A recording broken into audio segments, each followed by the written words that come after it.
Teenage കാലഘട്ടത്തിലൂടെ കടന്നു പോകുന്ന lady bird എന്ന് സ്വയം വിളിക്കുന്ന ക്രിസ്റ്റീൻ എന്ന പെൺകുട്ടി. Lady Bird, is that your given name? Yeah. Why is it in quotes? I gave it to myself. It's given to me by me. കാലിഫോർണിയയിലെ സാക്രമെന്റോയിൽ ഒരു Catholic സ്കൂളിലാണ് അവൾ പഠിക്കുന്നത്. വീട്ടിലെ ഫിനാൻഷ്യൽ സ്ട്രഗിൾസിനിടയിലും അവൾക്ക് സിറ്റിയിലെ ഫേമസ് ആയതും കൾച്ചർപരമായി ഉയർന്നു നിൽക്കുന്നതുമായ കോളേജിൽ പഠിക്കണമെന്ന ആഗ്രഹമാണുള്ളത്.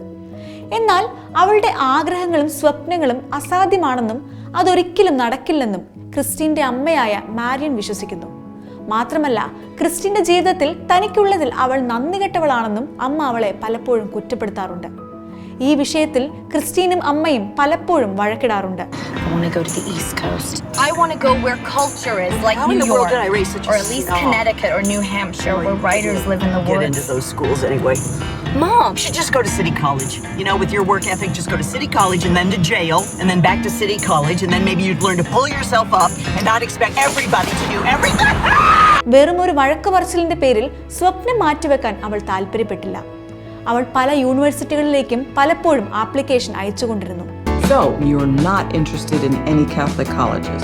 no way. I want schools like Yale, but not Yale because I probably couldn't get in. You definitely couldn't get in.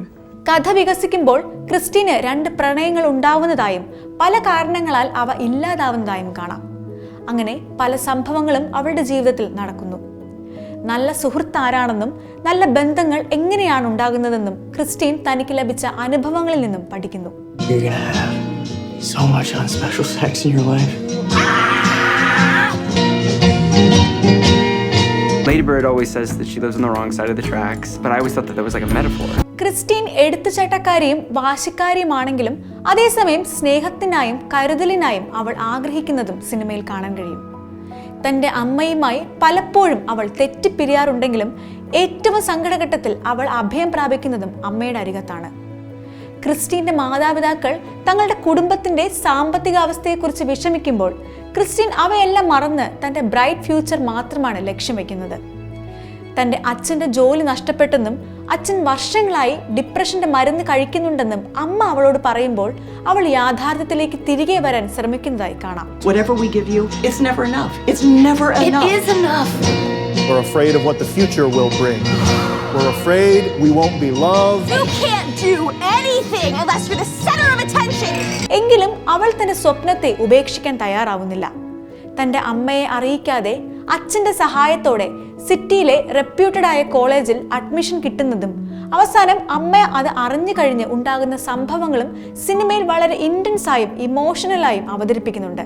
2017 പുറത്തിറങ്ങിയ ലേഡി ബേർഡ് എന്ന ഈ സിനിമ പ്രശസ്ത സംവിധായക ഗ്രേറ്റ ഗർവിക്കിന്റെ അരങ്ങേറ്റ ചിത്രമാണ്.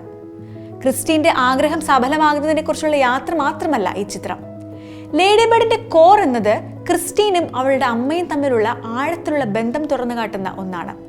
2000ന്റെ തുടക്കത്തിലെ അമേരിക്കൻ മധ്യവർഗാനുഭവത്തിന്റെ ഒരു സ്നാപ്ഷോട്ടാണ് ഈ ചിത്രം എന്ന് പറയാം.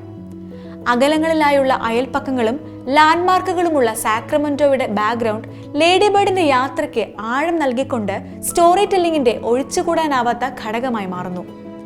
സംവിധായക ഗ്രേറ്റ ഗർവിക്കിന്റെ ജന്മനാട്ടിൽ തന്നെ ഈ സിനിമ ചിത്രീകരിക്കാനുള്ള തീരുമാനം എന്തുകൊണ്ടോ സിനിമയ്ക്ക് ഒരു പേഴ്സണൽ ടച്ച് കൊടുക്കുന്നു. ഒരു സിനിമയ്ക്കപ്പുറം ഒരു കൗമാരക്കാരിയുടെ യാത്രയാണ് ലേഡി ബേർഡ്. സൗഹൃദത്തിന്റെയും പ്രണയത്തിന്റെയും മാതാപിതാക്കളും സഹോദരങ്ങളും തമ്മിലുള്ള ബന്ധത്തിന്റെയും കഥ പറയുന്ന ഒരു ഹൃദയസ്പർശിയായ അനുഭവം തന്നെയാണിത്. What if this is the best version?